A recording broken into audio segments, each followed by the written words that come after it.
Welcome to Setting the Table, the Chefs of Best Fest. I'm Tay Westbury, and today I'm sitting down with Chef Mario Ochoa. Born in Mexico and raised in Omaha, his story is one of culture, family, resilience, and deep connection to food. Whether he's cooking with local ingredients or feeding a community, his approach is rooted in heart and purpose.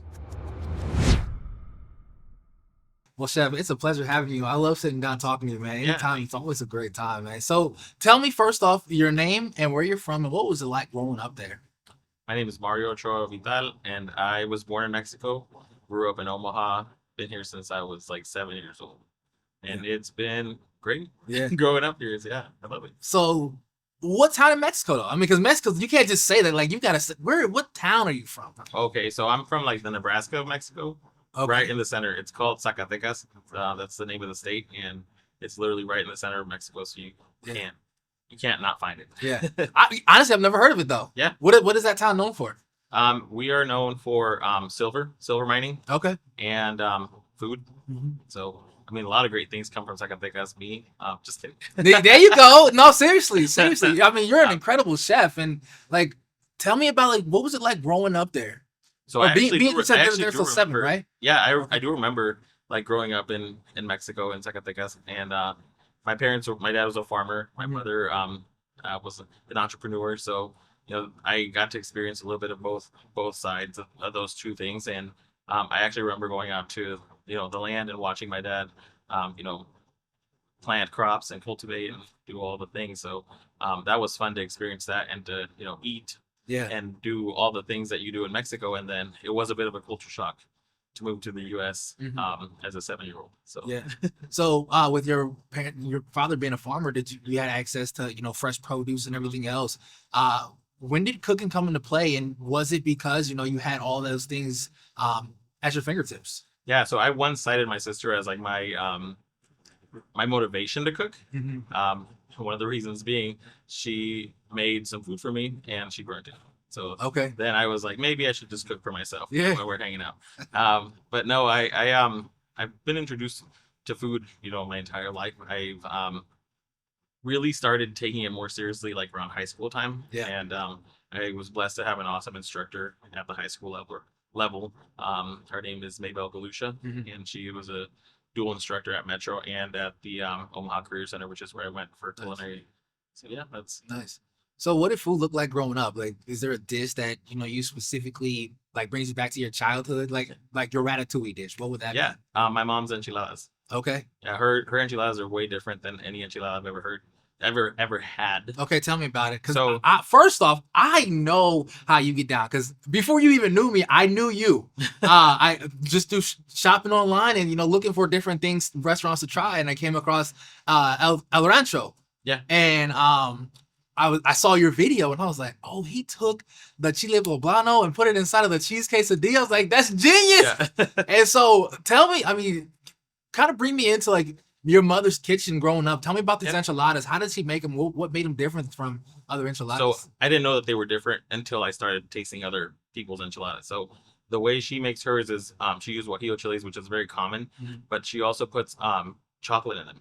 Oh, okay. So Okay. the sauce is kind of a sweet and spicy, slightly bitter sauce, and she just makes them with queso fresco and sometimes a little bit of onion, and fries a tortilla, dips it in the sauce, and it's like a la menu.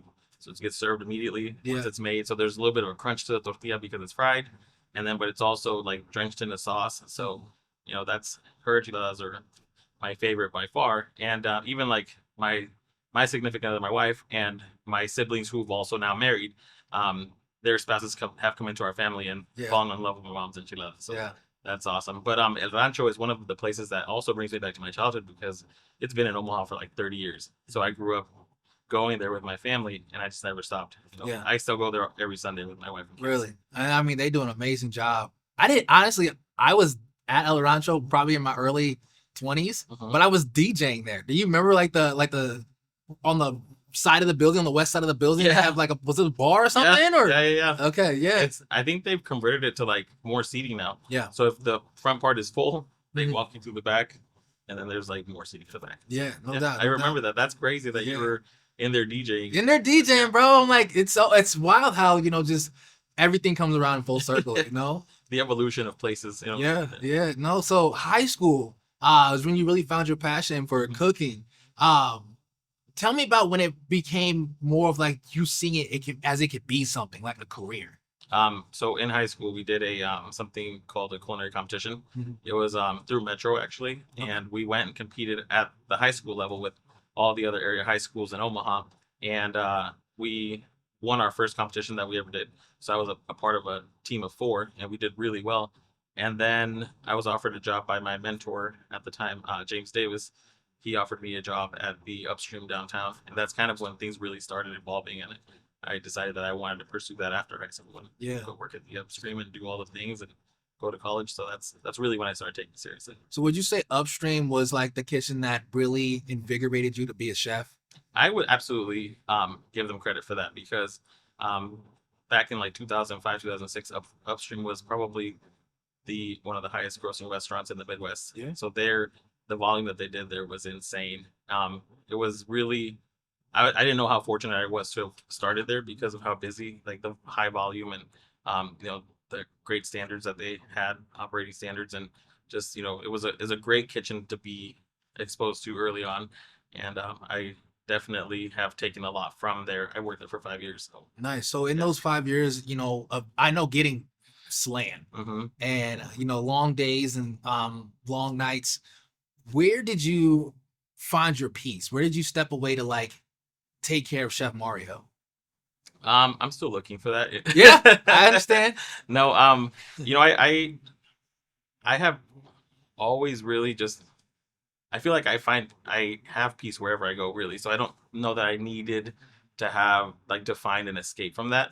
Because I always still did things outside of work. So I went, to school full time. I was at work, and then I also did, things with my wife, which at the time was my girlfriend. So I always just found time to do. I'm very good at focusing on the task that I'm on. Yeah. So just kind of doing what I'm doing right then and there, living in the moment. So Yeah, yeah. no, absolutely. So before the pandemic, what did life in the kitchen look like for you? And then tell me about after, like what, because the pandemic, I mean, literally, everybody's life changed. You didn't know what the next day was gonna bring.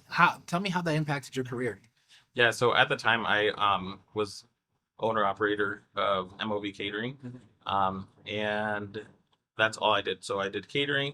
We had part of our business was we'd be downtown at the building then called Gavilon, and we did breakfast and lunch service there. And in the evenings we did the traditional caterings, the weddings, and the all the things. And when the pandemic hit, it completely stopped catering. So I went from working like 75, 80 hours a week to just like not doing anything, which was really that it was a shock for me like the first 2 weeks of COVID because we went from being super busy to like not doing anything. I would wake up and be like, where am I supposed to be? Where am I supposed to be? Where am Yeah. I? Did I oversleep? But Uh-huh. for like 2 weeks, literally that's how I would wake up. So the pandemic really did a number on my business, and we were out of commission for like 6 months. There's nothing we could do because we weren't a restaurant. We were strictly catering, and our day stuff was at a corporate building, and everybody at that corporate building was sent home to work from home. Yeah. So we really had nothing to do. Yeah. Which then was an opportunity to kind of reinvent myself. And Oh, well, so tell me about the reinvention. yeah, so at the time I was already working as a contractor for Whisper Roots, who is my current employer, and Anna Curry, who is the director of culinary nutrition, had this vision to make meals for people that could cook for themselves. And long story short, she came to me one day and said, "Hey, your kitchen's sitting empty. We have produce that's coming out of our gardens. Can you make something Yeah. and then pilot this program so we can make these meals that go out to the community?" Yeah. And I was like, "Sure." So then she brought it over, she got to work, and we never stopped. Yeah. So that was the beginning of Whispering Roots. That for was you not the anyway. beginning. That was the beginning of me at Whispering Roots. Yeah, Okay. All right. yeah. Whispering Roots has been around for about 15 years, but Nice. the culinary side, that's kind of when it really took off. So tell me more about your time, walking into Whispering Roots and, it really became a part of your story, Mhm. cooking food at restaurants, doing meal prep, that's great. But like when you're doing something and you're one, teaching people how to take care of themselves and provide for themselves, but also providing for the less fortunate. I feel like that's when something really attaches to your soul. Mhm. So tell me about that. Talk to me about that. Yeah, so something that we say often. We've said it from the beginning was some of the people that get our food, that might be their only meal that they get that day. So we make sure that it's a solid meal, that it's delicious and nutritious, and it's a hearty, filling meal. And we really put a lot of soul and passion into making sure that those meals are great. Yeah. Yeah. Honestly, I have never tried your food, and I'm like, I always see it, and I think it was you were making, was it a Cajun pasta or a gumbo or something like that online, and I was like, damn, that looks really good. Like, I'm mad I can't go and just order that, man. Threw everything but the kitchen sink in there. Yeah, you did. So tell me about your cooking style. So while people are dining with you at Best Fest, what should they expect to see on their plate, and how does it speak to your story? Well, I'm gonna cook things that I love to eat. So expect butter. Butter, okay, okay, Paula Dean. Right. No, I am gonna cook just things that I like. I find inspiration in what's local, what's available to me, and that's kind of how I cook now. Is we, especially during like the seasons where we have fresh produce and things that come in from our local farmers. So I expect to find some of that, whatever is in season, whatever's growing. Yeah, and we're gonna cook with yeah, that. and that ties back to your childhood. Your dad being a farmer. Mm-hmm. So let's go back to Whispering Roots. Yeah. How has that influenced you as a chef? Like your time in the kitchen, being able to feed people, has that changed how you view, the place that you put together for people? Can you elaborate on what do you Like mean? the intentionality of it. So, I would say, let me think of a good example. For me, I've been working at the church, and before I was working at the church, somebody asked me to cook. I'm like, yeah, whatever. I didn't get to see how it impacted people, and working at the church, and doing these meals for people for free, and them coming and sitting and dining, and just seeing the expression on their face. It invigorated my soul, and it made me want. It was more than just I'm putting this together as fast as I can to just make sure they got the food, and then my job here is done. It's like, no, let me take the extra time and pickle some red onions and put it on their dish. Sure. Okay. Does that make sense? Yes, absolutely. So that's actually one of the reasons why I went into catering. Was every time that when I worked in a restaurant for a long time, I never got to see the people that tasted my food, right? So I wouldn't know what their reactions were to what I made. And catering, I always had the opportunity to talk to my customers or my guests almost immediately after. Yeah. So then, I would get feedback and I get to interact. I enjoy talking to people. Yeah. So just getting their feedback, their immediate feedback was so gratifying, and it just, it filled my soul. Yeah. And now that I work at Whispering Roots, I went back to like not knowing what people's reactions of my food are. Some of them I might never see. They might never know who I am or I'm not the only one that makes the meals. I have an amazing team that helps put these meals together. So, but it hasn't changed how we approach the cooking process. Like, it's still like, use great ingredients, cook with dignity, cook with love, and you're only as good as the last plate you put out, right? So make sure that it's delicious. And I have encountered people who have approached me and said, hey, I had your food in one of the Whispering Roots meals, and let me tell you, it was amazing, or it's restaurant quality. And like, those things are great to hear. Yeah. And I don't have to worry about what meal they had, because I know that everything that we put out is solid, and we do our very best. Yeah. So as a chef, what would you say your style of cooking is? I like to do mystery basket style cooking. Oh my gosh, don't do that to me. Okay, you can have that one, man. Yeah. So tell me, how did that come about? I've always been really good at, just place a few ingredients in front of me and say, make something with that. And I can make something happen. I can figure it out. And that's kind of saved my butt, actually, in this specific job, because I had plans all along. When you're a caterer, you have to have a plan, right? When you're a chef and you're in your kitchen, you have to have a plan to know what direction you're headed. Yeah. With this organization, we're a food rescue. So sometimes we'll get things in, somebody donated, 10 gaylords of corn. Yeah. So now we have a bunch of corn. You had a plan to do something else, but now you're going to want to try to cook with this corn while you have it. So then it changes, right? My plans had to change almost every week to week. Yeah. Like they would change. I could go to bed, That's crazy. you know, That would one give me night. so much I anxiety. would go to bed one night and have a plan, and Anna and I would talk about it. She knew, and then she could almost count on coming in later and hanging out with me and Yeah. finding out that the plan has completely changed. Yeah. Because whatever it may be, whether it was because I changed the plan because I wanted to do something else, or because the plan changed in front of me and before my eyes, and I had to make something else happen. So Yeah, I really enjoy cooking like that. So it's been a wonderful experience to do that for 5 years. Your heart is stronger than mine, because my heart would give out every week, having to just variables of unknown and having to prepare great food on top of that for people. I'm just like, you got 10 years of corn for having corn. You can have corn chowder, but that's as far as I'm taking it. Yep. Man. So yeah, that's how we cook, and I think that's been one of the most, I don't want to say difficult, but definitely challenging things to teach, right? So I get interns that come in, and I think they're prepared to maybe me hand them a recipe, and I'm like, no, you're gonna have to cook with your heart. Like, Yeah. produce a soup with these 10, Yeah. pounds of corn or whatever it is, whatever Yeah. the thing is, and so yeah. So in all this time that you spend with your nonprofit Whispering Roots, how do you find time to put on events like Taco Fest, and not just put them on, sell them completely out? Yeah, so Taco Fest is actually Whispering Roots. Okay. So that's through Whispering Roots. It's our annual fundraiser. Mm-hmm. And yeah, Anna had this idea 4 years ago to do our fundraiser to have it be Taco Fest. Cinco de Mayo that year landed on a Friday. Yeah. And then so she's like, what do you think? Can we make this happen? And we just, she went to our CEO and he agreed that it was a great idea. So then we moved forward, and here we are year 4, and it was a great event. Yeah. It sold out way earlier this year than it has in the years past. Yeah. No, We already have people reaching out trying to buy tables for next year. That's already. crazy. So yeah. That is so cool though, man. And it's a great event. I got to attend it last year. Mm-hmm.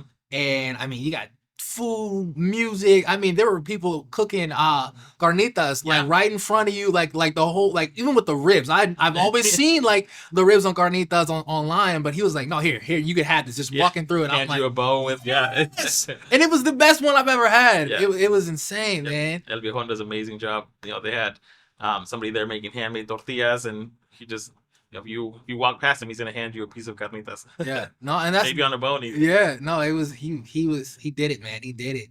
So, catering and the life of a chef, two completely different things. One, people get to see you, and the other one, people don't. Which one do you enjoy more? I don't.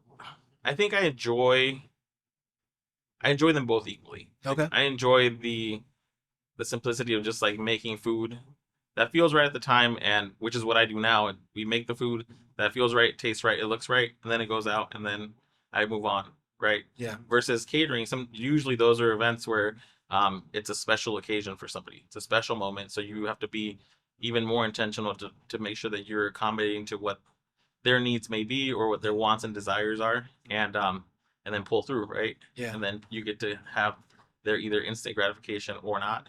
Or not. Yeah, true. And so I really enjoy both. I enjoy both a lot. Yeah. So can I dig behind the scenes and ask you, like, what part of Chef Mario do people not know about? What is something that makes you tick that you people wouldn't expect about you? Undercooked rice. Undercooked rice. Okay. Why undercooked rice? I don't know. I don't like al dente rice. Okay. I don't ever make me rice like that. Yeah. Okay. Please don't ever do that to me. Yep. So undercooked rice. Wow. Okay. I was not expecting that. Yep. I'm not at all. Not a Where lot did that come from? Was it just like a childhood thing, or? You know what? I think maybe because I'm used, like I grew up eating rice my entire life. So when rice is the cooked rice. Just undercook it and serve it on a plate to me. Yeah. That's wild, man. Yep. That's wild. So when people eat your food, what are you really trying to give them though? Hopefully something they can enjoy. I don't know. I think I definitely put heart and soul into everything I make. Yeah. Especially food that I'm feeding to somebody else, right? I can throw something together for me, but usually I hand somebody something that's nourishment, right? And I want them to enjoy it. I want them to not just consume these calories and this butter. I want them to really butter, man. To really get get the most out of it. I've mentioned butter a few times because that's kind of an ongoing joke behind the scenes. Well, what's the ongoing joke? I want to know this. I love butter. That's it. I just love butter. Yeah, so you tell somebody one time that you like a thing, and then they won't stop giving you things like that. So you know, if you collect frogs, don't tell somebody because then frogs will start pouring, and people will start giving you frogs. Yeah. So, I have a bunch of clothing that says butter on it. A coffee mug that I got this Christmas that's like a stick of butter. Things like that. So, have you seen the butter cow at the Iowa State Fair yet? I haven't been over there, but I think it's probably a good idea. Yeah. You over here got me doing it now. Now every time I think of butter, I'm like, look what I found, chef. So cut that out. Yeah. Man, that's funny. So at home, a lot of butter in your dishes. No, I don't really cook that much with butter. Really? I do love butter, but it's not everything that I make. It's not in everything. Yeah. So at home, what are you cooking for your family? We're so busy. Like we're such a busy family right now that we're not at home cooking a lot. Okay. A lot, just because I have two busy kids. I have a 6-year-old in Little League, and I have a 10th grader that's she does track, cheer, and all the things. So we're always out doing something. On our free time. So we're not at home a lot cooking. So I don't want to assume, but where do you guys go and eat at? You got to eat. Rancho. Oh, Rancho! That's funny. Yeah, we're going to and we hit up all the food trucks at Taco Fest. Yeah. So we go out kind of wherever the kids want to go, and just there's a few different places that we get up. So yeah. So what's your favorite part about being a chef? I love feeding people. I love feeding people. I love the education side of things too. I like teaching people how to cook and how to be self-sufficient in the kitchen. At the very least, we work with through Whisperers. We work with kids as young as kindergarten, but we really focus on 4th graders and teach them how to make food at home. So in the summer they can go home and cook some things for themselves, or maybe after school they can cook some snacks that they can feel. Yeah. So are you the chef that can enjoy something simple, or like Chef Joel? Mm-hmm. Can't eat a McDonald's cheeseburger to save his life, but it's got to be a Wagyu beef. It's got to be a brioche bun. It's got to have an aioli on it. So tell me about you, like your palate as a chef. What are you, the bougie chef, or are you the for me, I can eat Taco Bell and be happy with it. Yeah. No, I think I eat whatever I'm in the mood for, honestly. So whether if I'm in the mood for a good steak, I'll go get a good steak. But I'm also sometimes in the mood for just a quesadilla. Mm-hmm. Cheese and masa. Yeah, that's it. Yeah. So I do enjoy the simple things, and one of the things that I enjoy when people cook for me. Yeah. When others cook for me. So I'm never I never judge other people's food when there's if somebody hands me I'm never gonna critique it. I'm always gonna just enjoy it and be grateful for the thought and effort that they put into the food. So if I'm invited to a place to judge something, or then I obviously will critique, and I'm also mindful of where I am at all times. So if I'm eating at a taco stand, I expect to get tacos from a taco stand. Yeah. So on, depending on wherever I am, that's what I expect to get. Yeah. So you said something about eating at a taco stand. I was thinking about this yesterday during a food review. Do you get better tacos from a taco truck, or do you get better tacos from a restaurant? Oh, you know what? I think you can get a great taco from either one of them. Yeah. I think everywhere that we go to get tacos, we get amazing tacos. So maybe it's this place that we choose to go, but I think you can get equally delicious tacos from both places. Yeah. I enjoy Taqueria Tijuana a lot. I love getting tacos from them, and the tacos are always fresh and hot. One of my other, I don't want to say ticks, but definitely one of the things that I love is I love my hot food hot, my cold food cold. Yeah. So I appreciate eating a taco because typically they're very fast.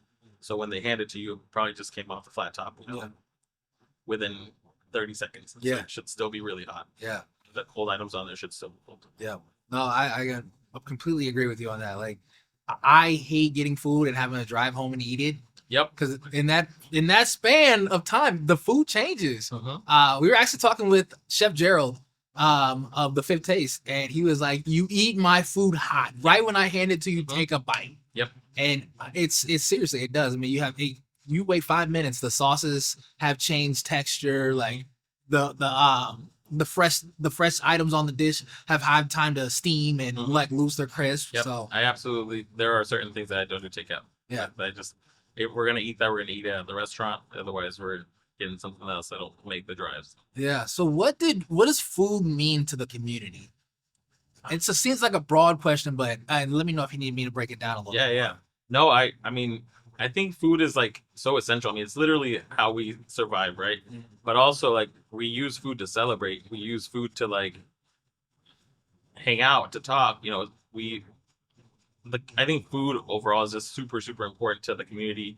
And I think in almost any culture, I can probably say that with like lots of confidence that food is essential to like every aspect of life. Yeah. So I think food means the world to the community. Yeah. Yeah. No, and I mean, knowing how to serve it and put it together, I mean, is an art and a craft. Like in your kitchen, is there ever a time that, food did you wrong? Did you wrong? Put you in a situation where, you didn't put your best foot forward or, you had a failure.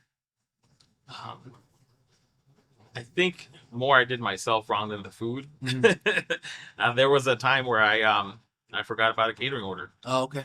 and I remembered 2 hours before it was due Oh, how big was the catering order? for 100 people. Oh, wow. What'd you do? Put it together, and I made it happen. I showed up 4 minutes before I was supposed to be there. That's crazy. Yeah, Wow. I injured myself in the process. Yeah. Yeah, of course you did. You had to. Like, there's no way. You know what? Yeah. When one thing goes wrong, everything else goes wrong. You Yep. know? So what was the catering order?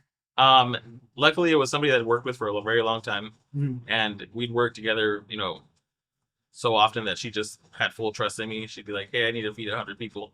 Can you just show up with something delicious?" Yeah. And so that's it. So I'm like, "What can I throw together in 2 hours?" I was like, "I can make a stir fry Yeah. for 100 people," Yeah. and so that's what I did. Threw Nice. together. Well, a stir fry, that means you're cutting fresh Oh yeah, veggies and everything else. I was hauling, Earths. yeah, to get it done. And, Yeah. we showed up. Yep, about 4 minutes. Yeah. Okay, well, I'm gonna tell you ahead of time right now. Okay, so Best Fest people are gonna start arriving at 4 o'clock. Okay, so be ready. Be ready. Yeah.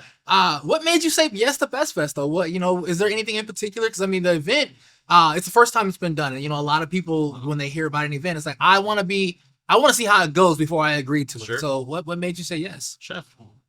Me? Yeah. Oh well, thank you, man. Yeah, I appreciate absolutely. that. Yep. Thank you. So I figured if you're putting your name behind it, it's probably going to be amazing. So Yeah. I see the vision. I think it's going to be a great event, and I'm really excited to be part of the first group that goes through with it. Yeah, we're excited to So have we're you. going to work out some of the kinks for the chefs that come afterwards. And Yeah. Oh no, you're gonna be coming back next year. I don't know what you're talking about.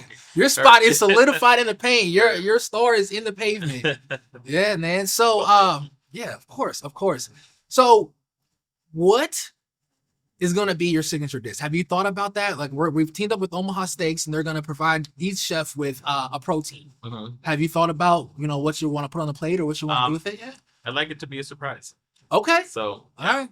Well, I'm looking forward to the surprise. absolutely. I'm excited. I love Omaha Steaks, and my father-in-law has worked there for a very long time. So we're used to eating great steaks from Omaha Steaks. Yeah, yeah. I'm excited that they're a partner. Yeah, no doubt.